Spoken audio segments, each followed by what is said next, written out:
এক ব্যক্তি একটি দ্রব্য 1200 টাকায় কিনে 15% লাভে বিক্রয় করলো। ক্রেতা ওই দ্রব্য তৃতীয় এক ব্যক্তির কাছে 5% ক্ষতিতে বিক্রয় করলো। শেষ বিক্রয় মূল্য কত ছিল? প্রথম ব্যক্তি কি করছে? 1200 টাকায় কিনে 15% লাভে বিক্রি করছে, তাই না? আচ্ছা, আবার যে কিনছে, এই প্রথম ব্যক্তির কাছে যে কিনছে, সে আবার তৃতীয় ব্যক্তির কাছে কি করছে? 5% লাভে ক্ষতি দিয়ে বিক্রি করছে। তাহলে বলছে যে শেষ বিক্রয় মূল্যটা কত ছিল। তাহলে আমরা দেখি, দেখুন একটা জিনিস খেয়াল করুন, 1200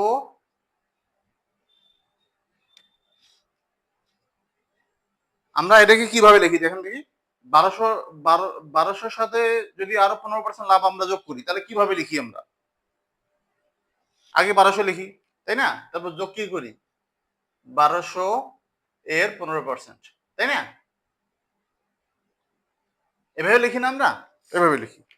তো এই কথাটাকে আমরা এভাবে না লিখে আমরা একটু শর্টকাটে লিখব। কিভাবে লিখবো? যে 1200 এর 115%, 115%।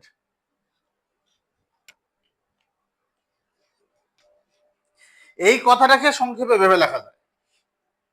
যেহেতু এটা 1200 এর 15% বের করে আবার আলাদাভাবে যোগ করতে হবে, আমরা এটা আলাদাভাবে যোগ না করে এইভাবে একবারে লিখতে পারি। এই কথাটাকে এইভাবে কি একবারে লিখতে পারি, ঠিক আছে? এরপরে কি হয়েছে, মানে কি করব, এখানে আমরা একটা জিনিস খেয়াল করব, যে যদি 15 লাভ বলে, যত পার্সেন্ট লাভ বলবে 100 এর সাথে তত যোগ করে দিব। এখানে 15% লাভ বলছে, তো 115% আমরা লিখছি, 100 এর সাথে 15 যোগ করে দিছি। আবার 5% ক্ষতি বলছে না, তাহলে আমরা আবার লিখবো এর 5% ক্ষতি মানে কম, 100 থেকে 5 বিয়োগ, তাহলে 95%। 95%, খেয়াল করেন জিনিসটা। এটাকে যেমন আমরা এটা লিখতে পারি, একই নিয়মে আমরা এই 5% ক্ষতিটাকে এভাবে লিখতে পারি, ঠিক আছে? মানে 100 সাথে আমরা লাভ হলে যত পার্সেন্ট লাভ হবে 100 এর সাথে তত যোগ করব, আর লস হলে বা ক্ষতি হলে যত পার্সেন্ট ক্ষতি হবে 100 থেকে তত বিয়োগ করে পার্সেন্টটা বসাবো। আশা করি বুঝতে পেরেছেন জিনিসটা। এখন আমরা ক্যালকুলেশন করব। 1200 এর মানে গুণন 115% মানে উপরে 115%, জন্য নিচে 100, আবার এর কারণে গুণ, আর 95% মানে উপরে 95, নিচে পার্সেন্টের কারণে 100, ঠিক আছে? এখন আমরা কাটাকাটিটা দেখব। এই শূন্য কাটা, আবার এই শূন্য কাটা। যারা কাটাকাটি বুঝতে পারেন না বা বুঝতে অসুবিধা হয়, তারা আমরা শতকরা চ্যাপ্টারের মধ্যে কাটাকাটি সম্পর্কে একটা আলাদা ক্লাস আছে, কষ্ট করে সেই ক্লাসটা দেখে নিলে আপনারা কাটাকাটি সম্পর্কে আর আপনাদের আর প্রশ্ন থাকবে না আশা করি। এখন আমরা আরো কাটাকাটি যাবে। যদি এবার 5 দিয়ে কাটি আমরা, খেয়াল করুন জিনিসটা। 5 20 100, আর 5 কত, 5 15 75, 6 15 90, 5 15 বছর 5 17 85, 5 18 90, 5 19, 5 19 95।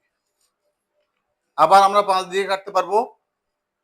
দেখুন এই 20 আর 115, তাহলে 20 কে 4 5 20, আবার 115 কে কাটলে কি হবে?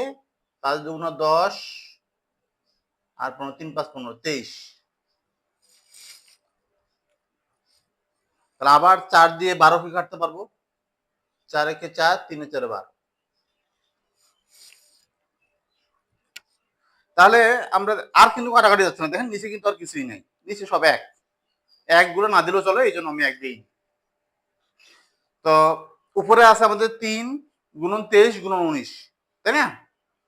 তাহলে আমাদের আসতেছে 3 গুণন 23 গুণন 19।